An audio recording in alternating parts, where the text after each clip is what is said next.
肺痿吐盐沫而不咳者，其人不可，必遗尿，这就是里寒。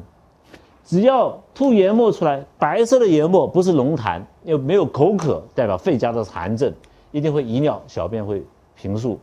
好，小便次数，小便数不是代表量很多，而是次数很多，好，量很少，这是肺家的寒症。好，所以然者以上虚不能治下也，此为肺中冷。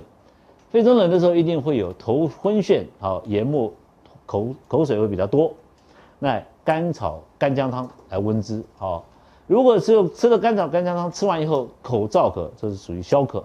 消渴呢有三个，第一个就是上消，上消的肺里面消渴的时候是渴饮千杯不能止渴。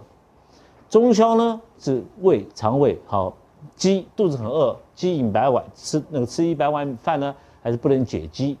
下消就是我们的贵妇八二丸症，好，就是不能行房事。好，那上消跟中消呢，诸位可以用白虎人参汤做加减。好，这里讲的是肺寒、肺中冷的话，我们用甘草干姜汤。干姜本身呢是辛辣的，好，辛辣的入肺，好，入肺。那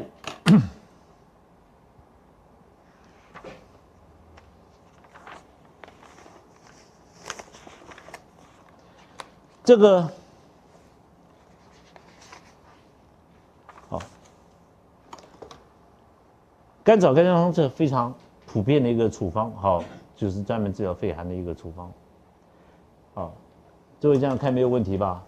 好，很简单，不渴嘛，好，就是已经可以知道了，研末是白色淡白的，好，如果是肺里面热的话，是痰的颜色会变成浓稠黄，而且呢，病人会燥渴。舌苔呢会比较黄，那甘草干姜汤如果是肺寒的话，舌苔是白色的。